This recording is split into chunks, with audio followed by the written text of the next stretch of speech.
LPDSSV 123 meter PT PAL Indonesia bisa jadi diakuisisi Brunei Darussalam setelah Sultan Hassanal Bolkiah meliriknya. Kapal perang landing platform dock strategic Sealift Vessel 123 meter LPDSSV 123 meter pernah menarik perhatian Sultan Hassanal Bolkiah.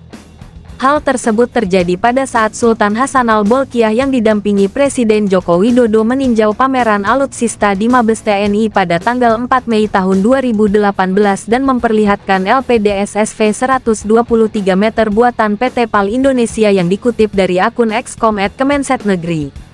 Akan tetapi belum ada pernyataan resmi dari pihak Brunei Darussalam perihal rencana pembelian LPDSSV 123 meter buatan PT PAL Indonesia.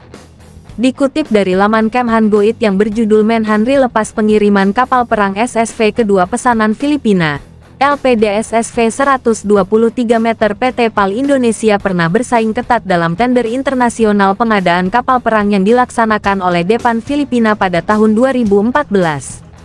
Akhirnya PT PAL Indonesia dengan LPDSSV 123 meter mampu bersaing dengan produsen kapal perang dari 8 negara. Dan militer Filipina memilih produk LPDSSV 123 meter buatan Indonesia. LPDSSV 123 meter merupakan pengembangan dari kapal pengangkut yang didesain dengan panjang 123 meter dan lebar 21,8 meter. Berbeda dengan kapal perang angkut lainnya, kecepatan maksimal LPDSSV 123 meter bisa mencapai 16 knot dengan ketahanan berlayar 30 hari. Kapal perang LPDSSV 123 meter merupakan bentuk transfer of technology yang saat pembangunan kapal tersebut bekerja sama dengan galangan Korea Selatan. Akhirnya PT PAL Indonesia membuktikan kemampuannya menyerap ilmu yang diaplikasikan dalam desain dan kualitas produksi kapal perang yang berkualitas yakni LPDSSV 123 meter. Perlu kalian ketahui jika upgrade dari LPDSSV 123 meter adalah LPD 163 meter yang dimensinya jauh lebih besar. Dan berikut penjelasan dari LPDSSV 123 meter buatan PT PAL Indonesia yang namanya sudah sangat ternama.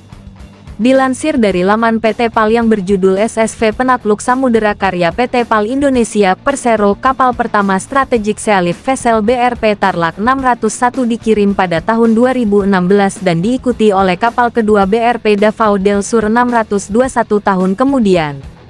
Atas kesuksesan pembuatan strategik Sealift Vessel untuk Angkatan Laut Filipina, maka nama PT PAL semakin dikenal dunia internasional. Terbukti jika kedua kapal strategik Sealift Vessel pernah mengikuti operasi tempur untuk memberantas pemberontakan dan terorisme di Filipina Selatan.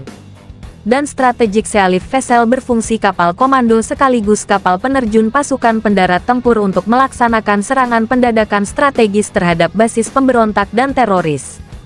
Dengan hadirnya kedua kapal strategik Sealift Vessel, maka operasi berjalan semakin efektif dan efisien. Selain digunakan untuk misi operasi tempur maupun non-tempur di dalam negeri, strategik Sealift Vessel BRP Tarlac 601 menjalani kunjungan ke pangkalan armada Pasifik Rusia di Vladivostok pada bulan September-Oktober tahun 2018.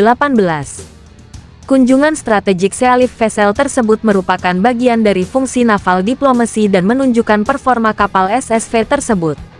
Betapa tidak, untuk menuju Vladivostok, kapal strategik Sealift Vessel harus mengarungi wilayah yang memiliki tensi tinggi, yaitu perairan Laut Tiongkok Selatan dan Asia Timur. Serta strategik Sealift Vessel juga mengarungi Samudera Pasifik Utara di musim dingin. Setahun kemudian giliran strategik Sealift Vessel BRP Davao del Sur 602 mengikuti Russian Navy Day di Rusia pada bulan Juli.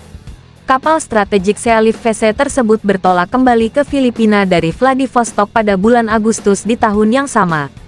Perlu Anda ketahui jika strategik Sealift Vessel memiliki fungsi asasi sebagai kapal pendukung atau support dalam pelaksanaan operasi militer. Dalam strategi peperangan laut modern, kapal strategik Sealift Vessel memiliki nilai strategis karena mampu menghadirkan efek kejut atau pendadakan strategis. Oleh karenanya strategik Sealift Vessel memiliki kemampuan dalam menerjunkan pasukan pendarat tempur secara cepat dan masif di pantai garis depan musuh. Dengan ini membuat peran Strategic Sea Lift Vessel dapat mendukung operasi militer perang, Military Operation War (MPMOW).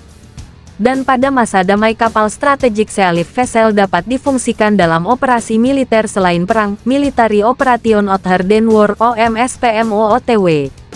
Dalam misi OMSP, Strategic Sea Lift Vessel dapat melaksanakan tugas operasi membantu menanggulangi akibat bencana alam, pengungsian, dan pemberian bantuan kemanusiaan serta membantu pencarian dan pertolongan dalam kecelakaan, search and rescue. Serta peran Strategic Sea Lift Vessel dapat mendukung misi naval diplomasi. Menurut informasi Strategic Sea Lift Vessel memiliki spesifikasi panjang 123 meter, lebar 21,8 meter, serta bobot 7.200 ton. Dan performa kecepatan maksimal Strategic Sea Lift Vessel bisa mencapai 16 knots. Kapal Strategic Sea Lift Vessel mampu mengangkut maksimal 621 personel dan 12 unit kendaraan militer. Serta Strategic Sea Lift Vessel mampu mengakomodasi 3 helikopter dan memiliki fasilitas helidek dan hanggar.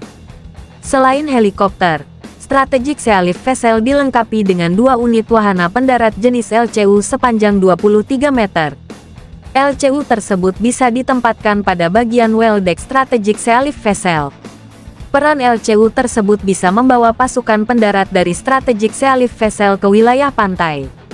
Tak hanya LCU, Strategic Sea Lift Vessel dapat memuat 2 unit Rigid Hull Inflatable Boats (RHIB) untuk melaksanakan misi strategis anti-terorisme laut dan inspeksi.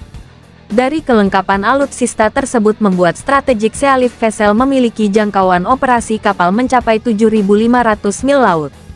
Serta daya tahan operasi Strategic Sea Lift Vessel mampu mencapai waktu 30 hari.